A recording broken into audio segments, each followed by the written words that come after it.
कक्षा 8 ए और बी के सभी बच्चे अपनी हिंदी की सहायक पुस्तक भारत की खोज निकाल लें।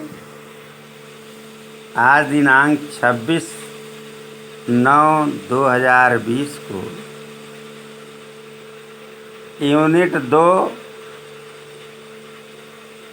भाग 7 जन संस्कृति आपको पढ़ाया जाएगा। खोलकर देखें। मैंने वर्तमान समय में भारतीय जनता के गतिशील जीवन जाटक को देखा। ऐसे अवसर पर मैं अक्सर उन सूत्रों को खोज लेता था जिनसे उनका जीवन अतीत में बंधा है, जबकि उनकी आंखें भविष्य पर टिकी रहती थीं। हर जगह मुझे एक संस्कृति पृष्ठभूमि मिली जिसका जनता के जीवन पर बहुत गहरा असर था। इस पृष्ठभूमि में लोक प्रचलित दर्शन, परंपरा, इतिहास, मिथक और पुराकथाओं का मेल था, और इनमें से किसी को दूसरे से अलग करके देख पाना संभव नहीं था। पूरी तरह अशिक्षित और निरक्षर लोग भी इस पृष्ठभूमि में हिस्सेदार थे। लोक प्रचलित अनुवादों और टीकाओं के माध्यम से भारत के प्राचीन महाकाव्य रामायण और महाभारत और अन्य ग्रंथ भी जनता के बीच दूर दूर तक प्रसिद्ध थे। हर घटना, कथा और उनका नैतिक अर्थ लोकमानस पर अंकित था और उनसे उन्हें समृद्ध और संतुष्ट बनाया था। अनपढ़ ग्रामीणों को सैकड़ों पद याद थे और अपनी बातचीत के दौरान वे बराबर या तो उन्हें उद्धत करते थे या फिर किसी प्राचीन रचना में सुरक्षित किसी ऐसी कहानी का उल्लेख करते थे जिससे कोई नैतिक उपदेश निकलता हो। रोज़मर्रा की ज़िंदगी के मसलों के बारे में सीधी सादी बातचीत को ये देहाती लोग जब इस तरह का साहित्यिक मोड़ देते थे तो मुझे अक्सर बहुत आश्चर्य होता था। यदि मेरे मन में लिखित इतिहास और लगभग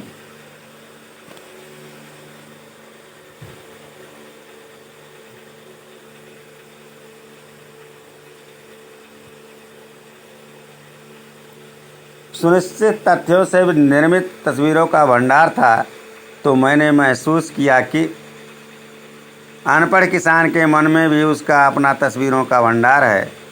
ये बात अलग है कि उसका स्रोत पुराकथाएं एवं परंपरा और महाकाव्य के नायक नायिकाएं ही अधिक थीं और इतिहास बहुत कम।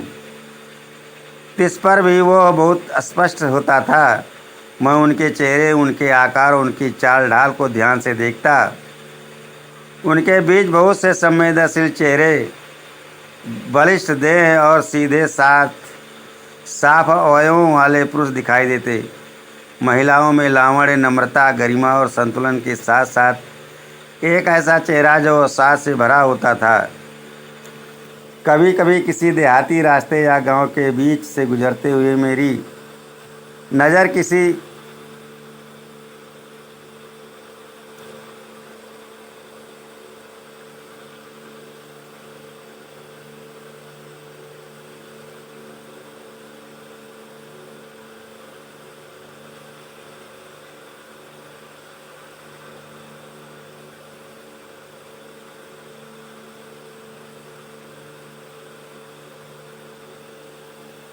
मनोहर पुरुष या सुंदर स्त्री पर पड़ती थी तो मैं विस्मय विमुग्ध हो जाता था। वह मुझे पुराने भित्ति चित्रों की याद दिला देते थे। मुझे इस बात से हैरत होती कि उन तमाम भयानक कष्टों के बावजूद जिसने भारत युगों तक गुजरता रहा, आखिर यह सौंदर्य कैसे टिका और बना रहा। इन लोगों को साथ लेकर हम क्या नहीं कर सकते, बशर्ते इनके हालात बेहतर हों और इनके पास कुछ करने के ज़्यादा अवसर हों। चारों ओर गरीबी और उससे पैदा होने वाली अनगिनत विपत्तियां फैली थीं और इसकी छाप हर माथे पर थी। जिंदगी को कुचल कर विकृत और भयंकर रूप दे दिया गया था। इस विकृति से तरह तरह के भ्रष्टाचार पैदा हुए और लगातार अभाव और सुरक्षा की स्थिति बनी रहने लगी।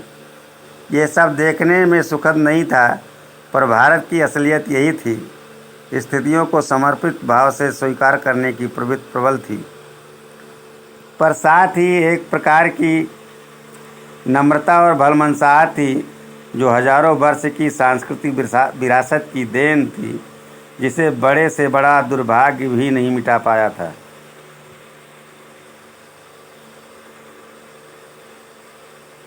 प्यारे बच्चों,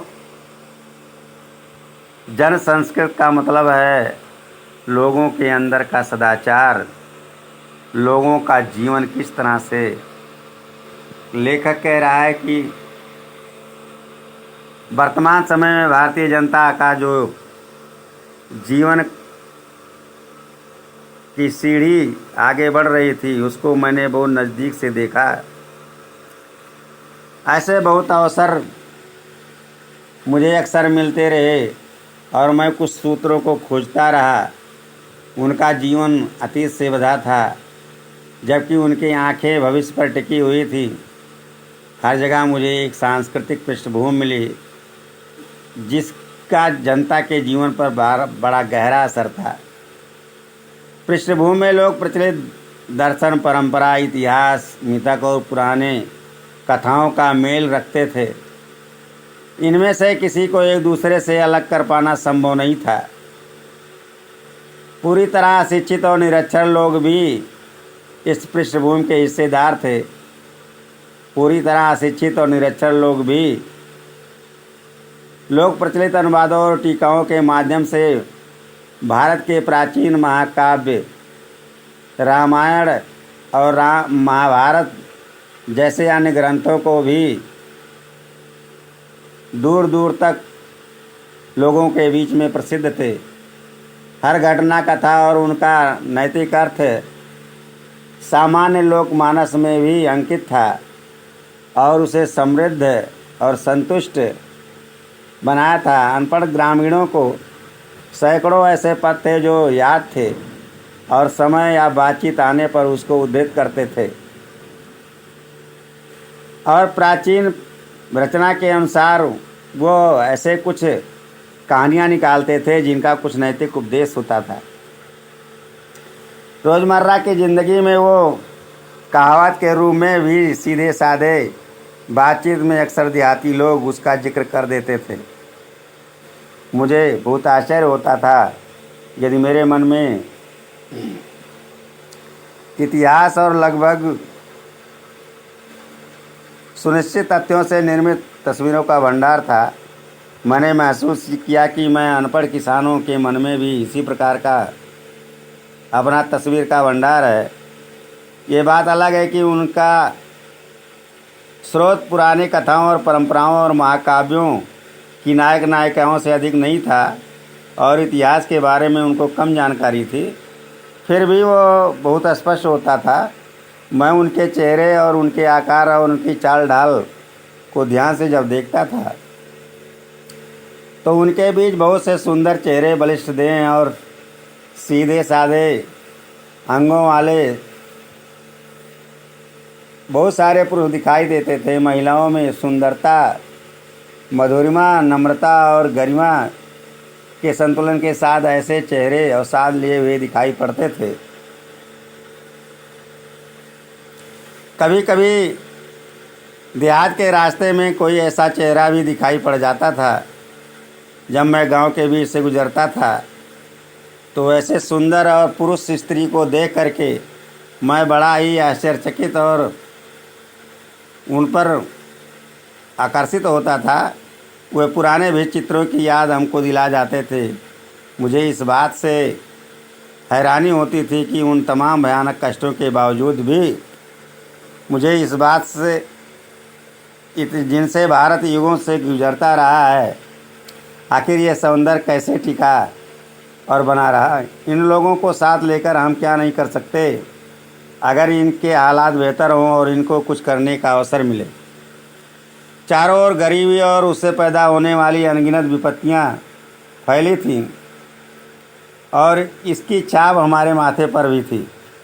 जिंदगी को कुचल कर विकृत और भयंकर रूप दे दिया गया था।